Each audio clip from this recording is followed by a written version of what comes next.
Arestado isang security guard matapos ireklamong tumangay ng isang motorsiklo sa Quezon City. Saksi, si Nico Wahe. Bitbit ang kanyang sariling helmet. Naglakad patungo sa isang establishmento sa may Aurora Boulevard sa Quezon City. Ang lalaking ito mag-aalas 4 ng hapon kahapon. Ilang saglit pa, makikita siyang may inaalis na motorsiklo sa parking area. Pero mapapansin na tinutulak niya lang gamit ang kanyang paa ang motorsiklo. Helmet lang pala ang kanya. Ang motorsiklo, nakaw. Ang totoong may-ari ay si Dion Mark na noon daw ay nasa isang bilyaran at pinarada lang ang kanyang motor. Laro-laro lang po, tapos kumain kami ng mga kaibigan. Pauwi na po ako eh. Hindi, pauwi na po ako nun eh. Tapos napansin ko po na wala na yung motor ko.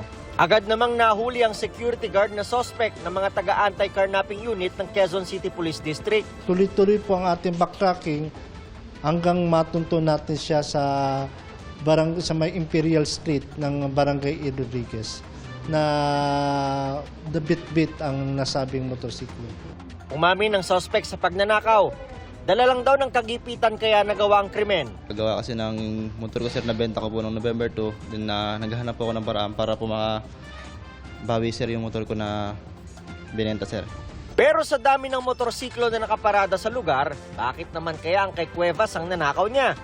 Yun po yung natupuhan ko sir na kuwain po na kasi wala po susi, di po siya nakapadlock sir. Ayon kay Cuevas, hindi niya raw nailak ang manibela ng kanyang motor. Maharap sa reklamong paglabag sa anti-carnapping law ang suspect. Para sa GMA Integrated News, ako si Nico Wahe, ang inyong saksi.